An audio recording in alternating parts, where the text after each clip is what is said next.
নরেন্দ্রনাথের জ্ঞানমূর্তির প্রকাশ ঘটল রায়পুরে। এইখানেই পিতার কাছে সঙ্গীতের দীক্ষা। বিশ্বনাথ দত্ত সঙ্গীত প্রেমী, সঙ্গীতই তাঁর প্রাণ। নরেন্দ্রনাথ উত্তরাধিকারী। তিনি এমনও বলতে পারতেন, মিউজিক ইন মাই ব্লাড। মধ্যপ্রদেশের পাহাড়ি বাতাস, বিন্ধ্য পর্বতের রেখা টানা আকাশ, সমস্যা শূন্য জীবন, ভোর হয় ভৈরবীর সুরে, কোলে শুয়ে টরি, যুগিয়ার অপশ্রিয়মান অঞ্চল, আলোর সূর্যে ভৈরব। দত্তমশাই পুত্রকে রাগরাগিনীর তালিম দিচ্ছেন। শিমুলিয়ার জটিল যৌথ পরিবারে ছেলেকে এত কাছে পাবার উপায় ছিল না। নরেন্দ্রনাথকে বহু ধরনের গান শেখালেন। গন্ধর্ব কণ্ঠে সেই সব সঙ্গীত রায়পুরের শ্রোতাদের বিমোহিত করত। দত্তমশাই ইংরেজি ছাড়া আরও 3টি ভাষায় সুপণ্ডিত ছিলেন, হিন্দি, উর্দু ও পার্সিক। এই 3টি ভাষার গান নরেন্দ্রনাথকে শিখিয়ে দিলেন। এরপর আর সময় পাবেন না। ধরা পড়বে ডায়াবেটিস, শরীর ভাঙবে, জ্ঞাতি শত্রুরা শান্তি কেড়ে নেবে। মানুষের চেয়ে মানুষের বড় শত্রু আর কে আছে? পরিবার, পরিজন। এমনকি নরেন্দ্রনাথও জানতে পারলেন না নদী কেমন তলে তলে পাড় ভাঙার ষড়যন্ত্র করছে।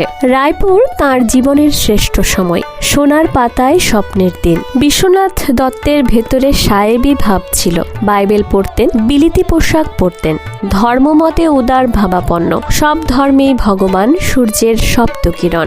সমস্ত ধর্মমতের মানুষকেই দত্তমশাই শ্রদ্ধা করতেন, দান করতেন। টলে গিয়ে সংস্কৃত ভাষা শিক্ষা করে এসেছিলেন। শ্রীমদ্ ভাগবত পড়তেন, একই সঙ্গে পড়ছেন খ্রিস্টের জীবনী, শ্রীকৃষ্ণের জীবনী। নরেন্দ্রনাথকে উপহার দিচ্ছেন বাইবেল। আবার হঠাৎ জীবন শেষ করার আগে লিখলেন শিষ্টাচার পদ্ধতি। কথা মুখে বললেন, বহু ঘুরেছি সারা উত্তর ভারত। মানুষ ক্ষতিকারক নানা কুসংস্কারে ডুবে আছে, আমি দেখেছি। দত্তমশাই নিজেকেও পরিবার বর্গকে সাহেব করতে চাননি। বীরেশ্বরের শিক্ষার ব্যাপারে তার কোনো বিলিতি ধারণা ছিল না। পাঠশালা পদ্ধতিতে তার কোনো আপত্তি ছিল না। বাড়ির ঠাকুর দালানে পাঠশালা বসিয়েছিলেন বর্ধমান জেলার পণ্ডিত মশাই। তারপর বিদ্যাসাগর মহাশয়ের বিদ্যালয়, মেট্রোপলিটন। কোনো ধর্মই কারো ঘাড়ে চাপিয়ে দিতে চাননি। সব ব্যাপারেই অ্যাবসলিউট ফ্রিডম।